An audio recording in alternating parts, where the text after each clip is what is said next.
کہتے ہیں کہ وقت کرتا ہے پرورش برسوں، حادثہ یکدم نہیں ہوتا۔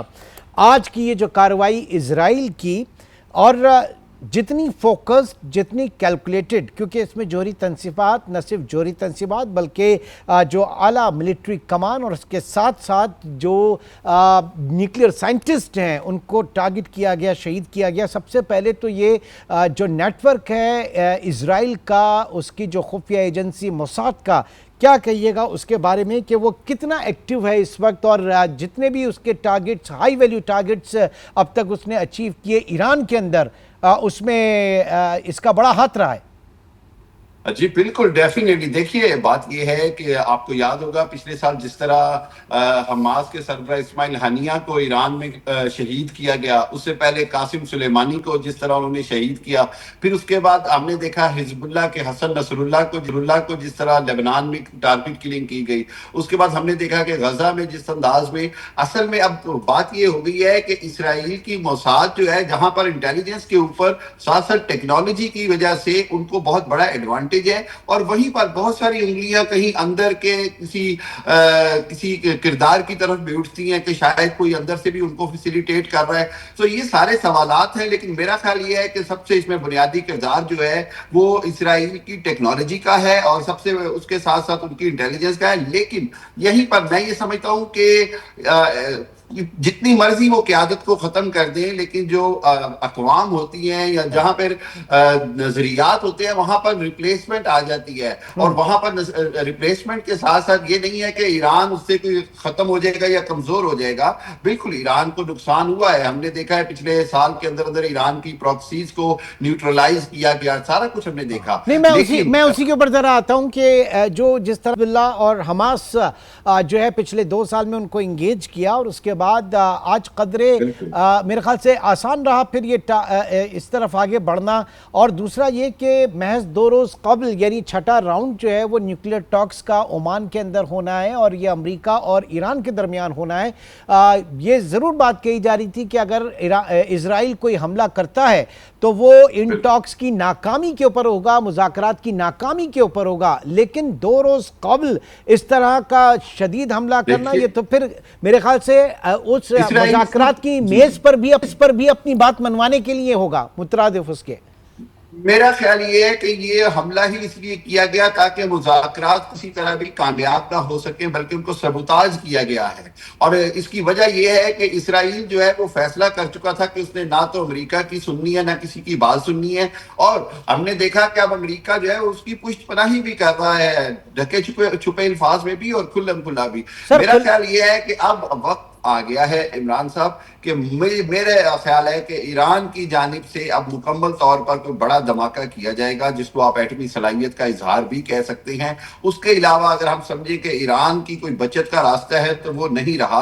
ایران کا پرابلم یہ ہے کہ جغرافیکلی وہ 1500 کلومیٹر دور ہے اسرائیل سے، وہ نہ تو اس طرح پہ ایئر فورس اٹیک کر سکتا ہے، ڈرون رستے میں اردن گرا دیتا ہے، خود گر جاتے ہیں۔ سو اس حوالے سے اب بنیادی طور پہ جو ڈیٹرنس ہے وہ ایران کے پاس نیوکلیئر ہی آپشن رہ جاتا ہے کہ ایک بار دنیا کو بتا دے کہ اب اس کو جو نیوکلیئر پروگرام ہے اس کے اندر اس کو نہیں روکا جا سکتا، اور یہی ہوتا نظر آ رہا ہے۔ لیکن اس سب کے اندر میں آپ کو ایک خطرناک بات بتاؤں، وہ یہ ہے کہ اسرائیل کے عزائم خالی ایران تک رکنے کے نہیں ہیں۔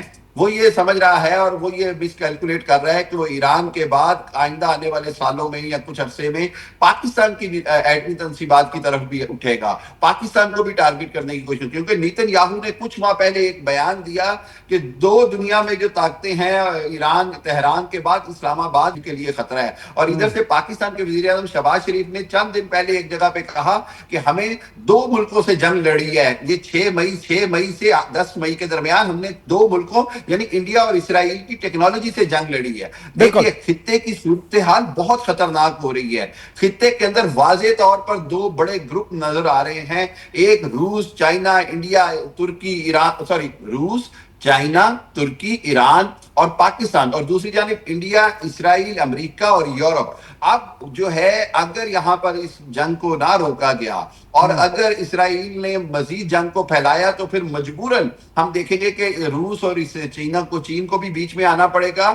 اور سعودی عرب نے بیان دیا ہے کہ جی اس میں وہ ایران کے تنصیبات پر حملے کی مذمت کرتا ہے. یعنی اب وہ نہیں رہا کہ وہاں پر سعودیہ کی امریکہ کو حمایت حاصل ہو. ٹھیک ہے، یعنی دنیا جو ہے وہ ڈس ایسوسیٹ بھی نہیں کر سکتی اس طریقے سے. میں یہ جاننا چاہوں گا کہ یہاں پر IAEA international atomic energy agency کا جو کردار تھا، کیا یہ وہی والا کردار تھا جو ایک زمانے میں عراق کے حوالے سے ویپن آف میس ڈسٹرکشن کے حوالے سے دیکھا گیا؟ کیونکہ ان کی رپورٹ نے اس وقت بہت فلیئر اپ کیا سچویشن کو.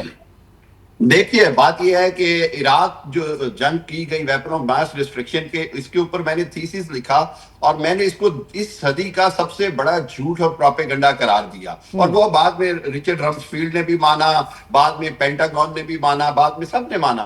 بات یہ ہے کہ IAEA کا کردار بھی ایک طرح سے ربڑ سٹیمپ ہو جاتا ہے، یونائٹڈ نیشن کا کردار بھی ربڑ سٹیمپ ہو جاتا ہے جب امریکہ کا اور امریکہ کے جو حوالی ہے ان کی بات آتی ہے. اور ہمیشہ سے IAEA کا کردار جو ہے وہ اس حوالے سے متنازع رہا کہ انہوں نے مسلمان جو سائنٹسٹ تھے، آپ کو یاد ہوگا بطرس غالی تھے اس وقت ادھر یونائٹڈ نیشن میں، اور اس کے ساتھ ان کو آگے کیا ڈاکٹر، مجھے نام نہیں یاد آ رہا، حریری یا پتہ کیا نام تھا، IAEA کے جو سربراہ تھے. سو بات یہ ہے کہ IAEA کا کردار جو ہے وہ ایران کے حوالے سے یا عراق کے حوالے سے ہمیشہ سے سوالیہ نشان رہا اور رہے گا. بنیادی بات یہ ہے کہ اب اسرائیل نے جو جارحیت اور بربریت کی ہے اس کے بعد ایران کے پاس پورا حق ہے کہ اس کا جواب دے. دیکھنا یہ ہوگا کہ ایران کے پاس صلاحیت کتنی ہے جواب دینے کی. اگر ایران کی صلاحیت کی بات کی جائے تو ہم نے دیکھا کہ چند ماہ پہلے ان کا ایئر ڈیفنس سسٹم مکمل طور پر جو ہے وہ ایک طرح سے ناکارہ کیا گیا. اس کے بعد ایران کی ایئر فورس ایک سوالیہ نشان ہے. اس کے بعد ایران کے پاس صرف رہ جاتی ہے آپشن سپر سونک میزائلز کی، کروز میزائلز کی، اور پھر دیکھنا ہوگا کہ ان میزائلز کے اوپر کس طرح کا وہ اسلحہ لاد کر چلاتے ہیں. اس کے اوپر بہت سارے سوالات کھڑے ہو رہے ہیں. تو آئندہ آنے والے 3 دن بڑے امپورٹنٹ ہیں. ان 3 دنوں میں جو سنڈے کا دن ہے جب مذاکرات کی بات کی جا رہی ہے، تو یہ مجھے بتائیے کہ جو پریزیڈنٹ، کیونکہ مارکو روبیو کہتے ہیں کہ امریکہ کا کوئی ہاتھ نہیں ہے اس حملے میں، اور ٹرمپ یہ کہہ رہے ہیں کہ جناب جو الٹیمیٹ نقصان ہے، جو انتہائی یعنی سب کچھ ختم ہونے سے بہتر ہے کہ ایران جو ہے وہ آ کر ایگریمنٹ کر لے اور مذاکرات میں آ جائے، اور جو ٹرمز ہیں. تو یہ مجھے بتائیے کہ کیا ہونے جا رہا ہے. پھر دوسرا کہ یوکرین نے اپنے جو ڈیٹرنٹس تھے وہ رول بیک کیے، وہ حوالے کیے، اس کے بعد دنیا کے سامنے یوکرین ایک مثال بنا ہوا ہے. تو کیا ایران کے پاس کیا ہے اس وقت؟